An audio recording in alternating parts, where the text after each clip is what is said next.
For those of you who are familiar with the campaigns, the Let's Plays that I've done on this channel, you know that I usually try to do campaigns that are what I call grand strategy. And a couple of different things that are a big part of that grand strategy is to sort of slow down the overall pacing of the campaign. The way we usually do that is by reducing campaign movement, for example. We also usually reduce the replenishment that happens so that casualties become more significant. And then there's any number of other things that we also do. I've made a few videos that you could check out if you're interested. But basically what I have done for the most part is tried to go out and find a bunch of fairly simple mods that you can use, which all added together create this grand strategy feel, which I believe makes for a more epic campaign. I feel like the vanilla campaign of Warhammer 3 is a little bit too fast-paced, it's a little bit unrealistic, and it sort of feeds into this uber-aggressive play style, which kind of forces you to constantly be taking settlements, regions, one after the other, basically turn after turn.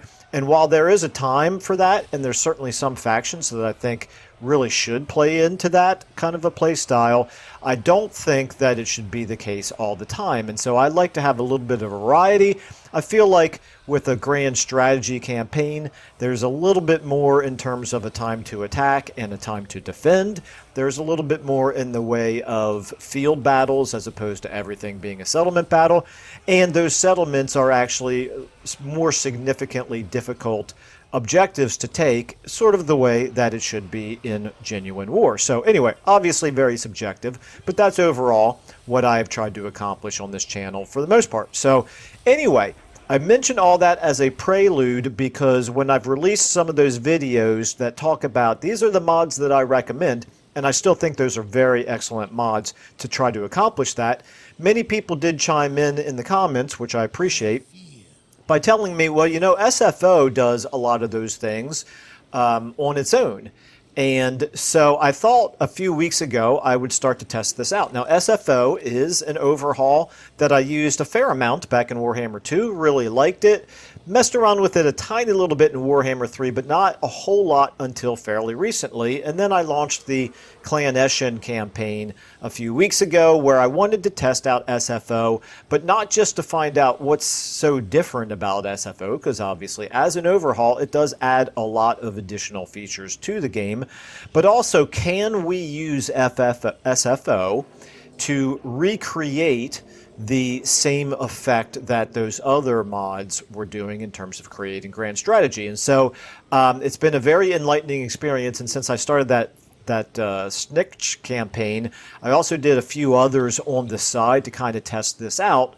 And so here, this video is basically boiling down what I've learned in those campaigns in terms of anybody who might be interested in trying to create the grand strategy feel, making your own super epic campaigns in Warhammer 3. And by super epic, I mean more epic than vanilla.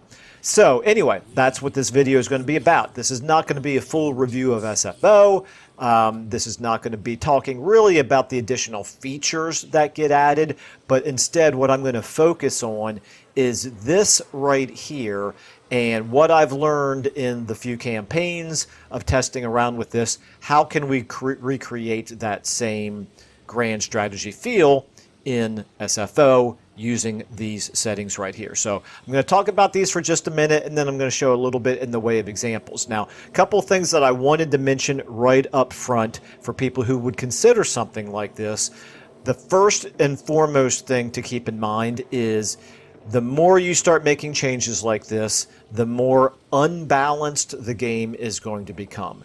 Not that the game is perfectly balanced even in vanilla, but I'll go ahead and tell you right now there are going to be some factions and some legendary lords that are affected by some of these setting changes more than others.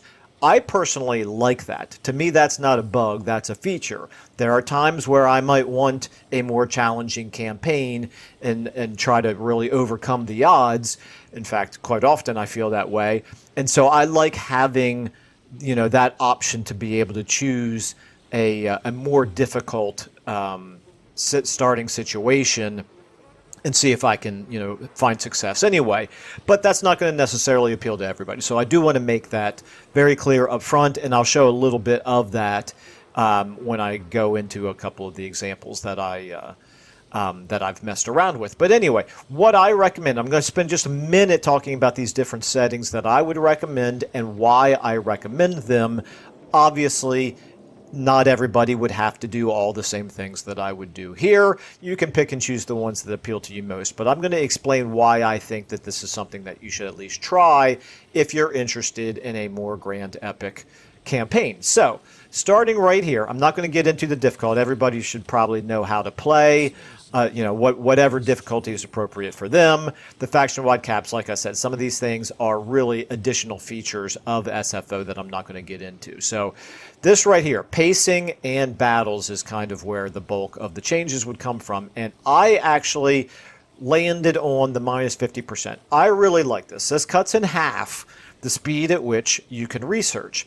Now, that's obviously going to slow the game down, which I like, but I think that there's a real benefit to doing this that kind of gets overlooked by a lot of people, which is there are certain skills and traits and things like that which are of limited value in vanilla, which suddenly become much more meaningful when you make changes like this. So here you're slowing down the rate of research at the beginning of the game, which makes the traits and the skills and those types of things that speed up the pace of research much more impactful. It gives you a reason to choose some of those things that you wouldn't ordinarily do in vanilla. Hopefully that makes sense. Construction and recruitment, I tend to usually leave this on default, but a case can be made as well if you want to have sort of an overall slower campaign where now we're slowing down the research. Let's also slow down the construction time and the local and global recruitment points. So certainly this is one I can see pros and cons to going either way with it. If you kind of want the full effect of a slower campaign, you could go with slower here. I don't think it's as important as some of these others. Experience gain is one where I started out on the minus 50%, and after messing around with it for a little while, I felt like this was overly punishing, particularly considering some of the cheats that AI gets. So I reworked, I should say, I changed this partway through my Eschen campaign, for example, and dropped it down from the minus 50% to the minus 25%. It's still enough that you definitely feel it. You feel like your characters are leveling slower, which again, the reason for doing that is so that it makes every time you do level up feel much more impactful. It's just a better visceral experience when you get levels.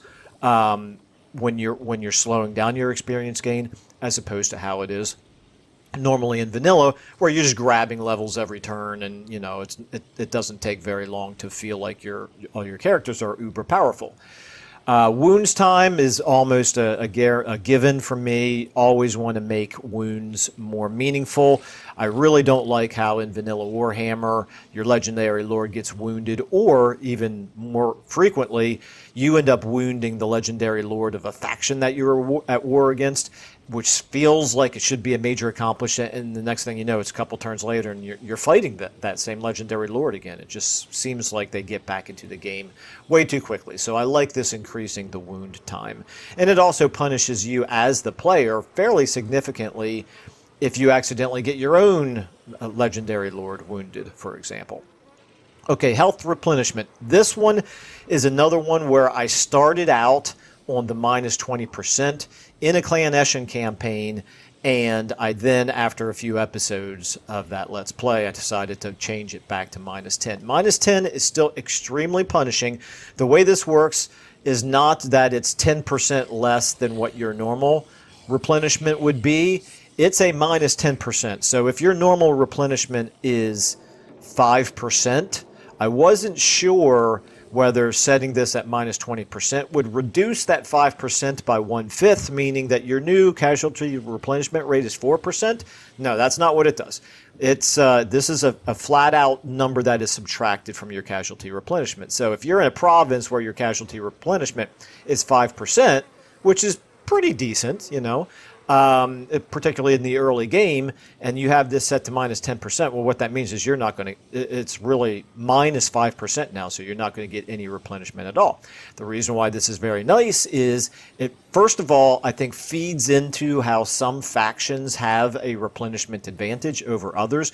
Never made sense to me, for example, that dwarves would be able to replenish their troops, which presumably, dwarven units, first of all, dwarves have long lives. They don't reproduce as quickly as humans do, for example. But also you can tell their military units go through a lot of training. And so it should be hard. It should take time for units that are lost on the battlefield to be replenished. So I like the reduction in the replenishment because it really feeds into how some factions are going to be impacted much more than others in terms of how much they really feel and have to recover from the casualties they experience on the battlefield. I'm going to show an example of Norsca where it's much less affected by this replenishment. So there, again, this is what I mentioned and alluded to at the very beginning, where some factions are going to be affected more than others. The Norscans don't seem to really get hit nearly as hard as some of the other factions do from this health replenishment. Now, I felt like the 20% number was just too impactful.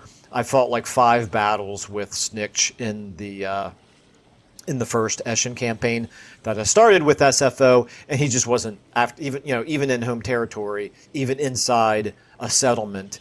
And these are Skaven, even, who you think of as normally being a quick breeding, fast replenishment type of faction, and they just weren't getting any replenishment at all. So I felt like 10% was a better, less completely debilitating number than the minus 20%.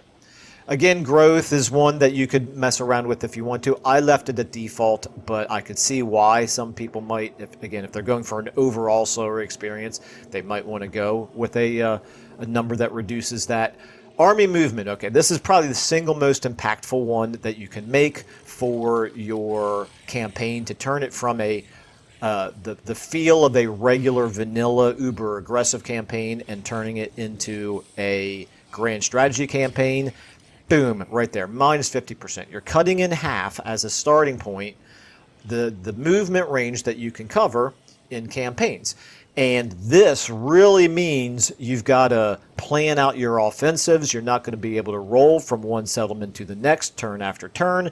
Instead, you're going to take a settlement. You're going to suffer some casualties probably from having taken that settlement. So you got to worry about your replenishment for one thing. But then even if you don't really need to worry about replenishment and you start racing towards the next settlement, well, it's going to take you a lot longer, certainly more than one turn in most cases, to get there, which gives the enemy time to do what happens in real life, which is to recover, to start rebuilding, to start throwing up defenses, whatever. So it just makes the offensive much more difficult. By the same token, it can also help you as a player if you've ever experienced the AI rolling up to your borders, like maybe even in the fog of war, so you don't even see them at all one turn. The next turn, they're halfway across your province and already attacking your settlement before you have a chance to react to it. So that'll slow that down as well. Province control, I leave at default. If you just want to make it the game harder, as opposed to just changing the pacing of it, you could obviously mess around with that. But I like the way that the default vanilla public order works. So I think that default is just fine for me. Battle speed, I like slower battles. I feel like the vanilla speed of battles tends to be a little bit of an arcadey feeling, sort of a click fest. It's sort of more about your ability to micro as opposed to actually employing tactics like Hammer and Anvil and using flankers to swing around and get into the back line where the missile troops are and things like that. Obviously, if you're using cheese tactics, this probably doesn't matter to you at all, but if you try to do like what I do, which is to try to fight more traditional tactical battles where you have a front line and a back line and flankers and artillery and things like that, then the slower pace really I like quite a bit. It actually gives you the opportunity to really use tactics in a way that don't happen in vanilla. Garrisons, I recommend making stronger for something that I mentioned earlier, which is we want to make the objectives just more meaningful. So instead of rolling up to a walled city, within the first turn or two and just rolling right up and not even bothering to build any siege weapons at all, just immediately rolling up and conquering a walled city. I don't like the feel of that. I feel like that should be the exception more than the rule. So I tend to like the stronger garrisons. Again, it makes those objectives just feel more meaningful when you do take them. It makes battles feel more punishing, which again is something that I like. I don't like to have the combination of rolling up, taking an objective which is too easy to take, suffering casualties which then immediately get replenished. And so sort of the combination here of these things I feel like makes the objectives more difficult and makes recovering from taking those objectives more difficult as well. Characters I leave on default. I like the feel of vanilla. I really don't see the need to make them stronger. I know a lot of players would probably prefer to make them weaker, and so it's nice to have that option. Healing capacity, again, I think that vanilla is just fine. The siege type, I understand the slight difference between these, but I tend to just leave this on default. I think that the slowing down of the pacing of the game has more effect in terms of the ratio of minor settlement battles to field battles. I don't feel the need to change it here in siege type.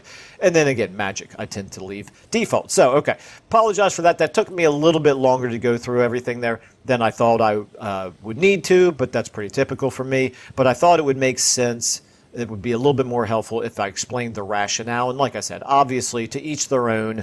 I've tried to give what I think is a good rationale for why you would want to try those different things, but obviously just use the ones that you want to use. Now, I want to do a couple examples to show how it impacts the different factions differently. So I'm going to go ahead and roll in here and increase my mobility. By the way, increased mobility, that is, for example, not you, Kairos. I want to take a look here at your cultist. So yeah, things like this become much more important when you've got your campaign movement distance reduced by 50% for starters. So everybody should probably be taking the increased mobility option as much as possible, even in vanilla, but it does make it even more impactful now when your campaign movement baseline has been reduced. Okay, so we're just going to go ahead and roll in, and we're going to go ahead and do this initial attack. Now, because of expediency here, I'm just going to go ahead and do the auto-resolve. We won't lose any units. I'm going to show a different example. Ordinarily on this channel, I almost never actually auto-resolve anything, but I've already taken up enough of your time as I've tried to explain things, so we'll go ahead and speed things up a little bit now by doing the auto-resolve. So, gain our loot here for winning that first battle. Now, this is the important thing to think about. As far as I've been able to tell in my campaigns, when you reduce your campaign movement, whether it's through SFO or through the other mods that I've mentioned previously, as far as I'm aware, there's not any faction that's not able to do their starting battle, which is, CA has created like a starting enemy army that you can attack on the first turn and you wipe out automatically. So as far as I can tell, that has never changed even when you slow down the campaign movement speed. But you can see already now, here is an example of how the minus 50% campaign movement does immediately impact some factions more than others. And that is, we cannot reach the enemy settlement on the first turn. So normally in vanilla, this is true for most but not all factions, that first turn you're expected to win your starting battle and then also go ahead and move forward and take the first settlement of your conquest. In some cases, you don't start out with any, and so you have to do it on the first turn. But obviously, in most cases, you start out with a settlement, but you're pretty much expected to take your second settlement in the first turn. And once you've reduced your campaign movement with this right here, the army's movement minus 50%. By the way, this also does affect your heroes as well. Once you do that option, as you can see, you can no longer reach that in the first turn. So this is what I'm talking about in terms of all of a sudden more field battles, much more difficult to just jump from one settlement to the next in terms of a relentless conquest. Okay, so enough of good old Kairos. I just wanted to start out with him as an example. All right, and so here we are in a playthrough that I already did of Throg, good old Throg. I hadn't played him in a while, so I wanted to try out Norsca. And as you can see, I'm going through and setting the same changes that I mentioned with the Kairos campaign. And we go ahead and we put our hero into our starting army and, of course, attack the enemy's starting army right away.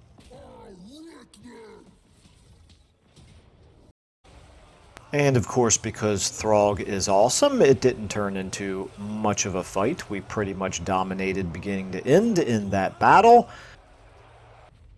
And of course, the thing about Norsca is when you defeat this enemy starting army, you actually get the option to confederate the Norscan faction because it was the faction leader in that army. So this is an example of how, even with the slower campaign movement, it doesn't really have the same effect on a Norscan campaign, particularly here on a Throg campaign, as it had with Kairos, because your ability to instantly form the confederation here has not been affected at all. As long as we're able to fight that initial battle, then you're still going to be able to do your form confederation here at the beginning. So just as an aside, think about things like the different Warriors of Chaos factions. Except for Festus, they don't start out with their own settlement, their own dark fortress. You have to take that on turn number 1. So again, those can be that can be something to consider, that you still have to make sure that you can reach that dark fortress on the first turn, because if you don't take it on turn 1, that can be a really significant setback for those factions. I haven't gone through and tested all the Warriors of Chaos to make sure that they all can reach on turn 1, just something to keep in mind. You'll notice here then in the technology screen, as I mentioned, I slowed down the technology overall.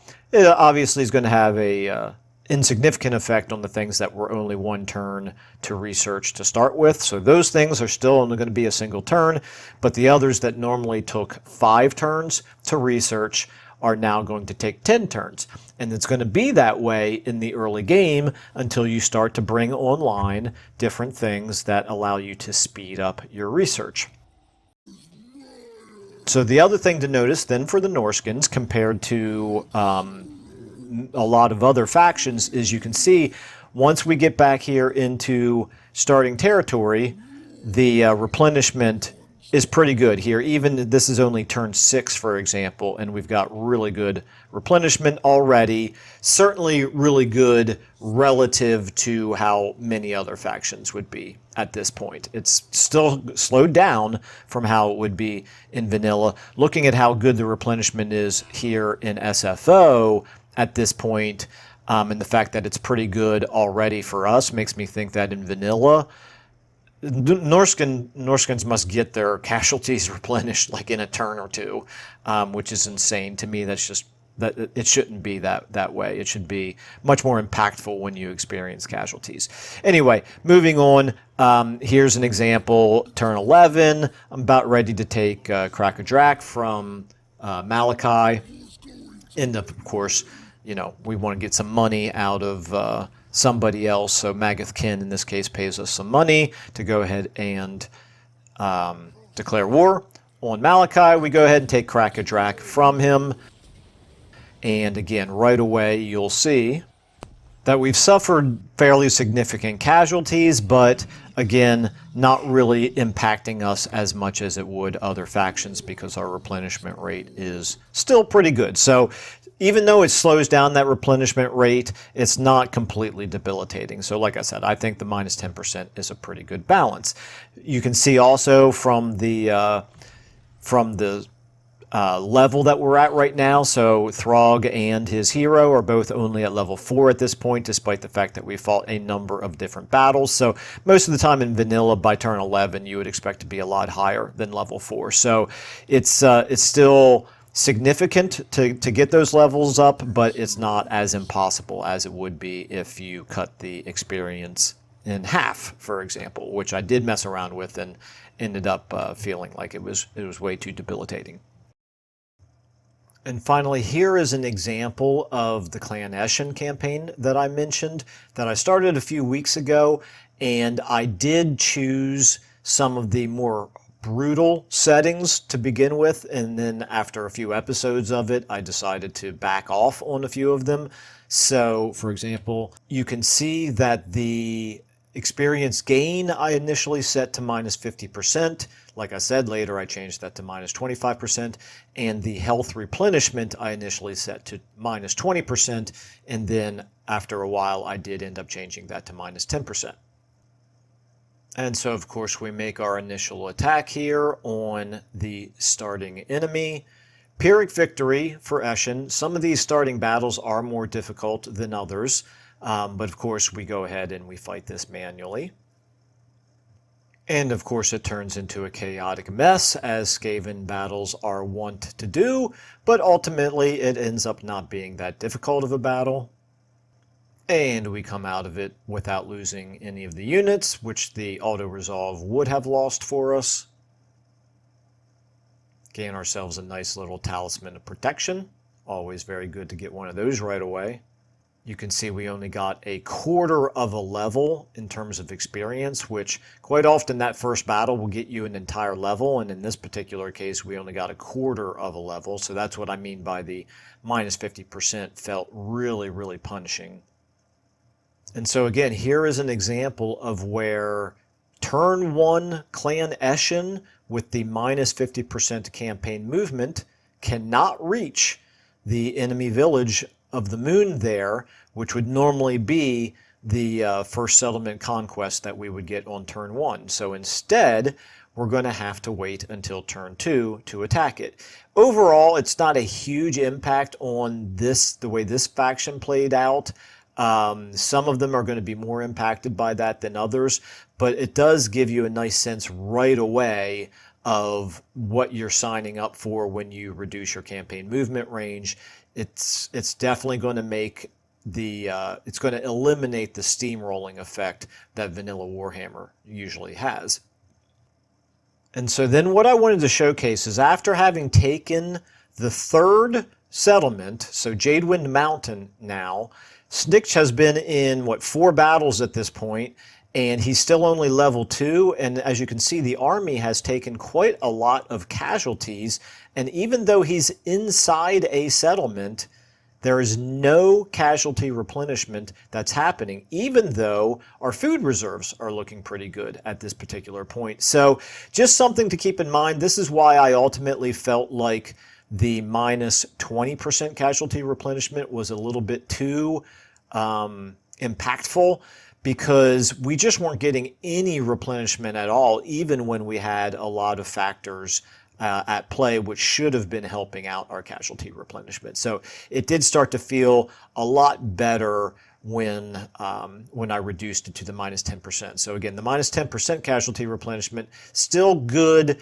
good enough to make you feel the impact and to make taking the skills and the different stances and things, getting your food reserves up, all the things that can impact your casualty replenishment, buildings, obviously, things that improve your casualty replenishment are still very, very meaningful, but not so overwhelmingly debilitating that the minus 20% provides.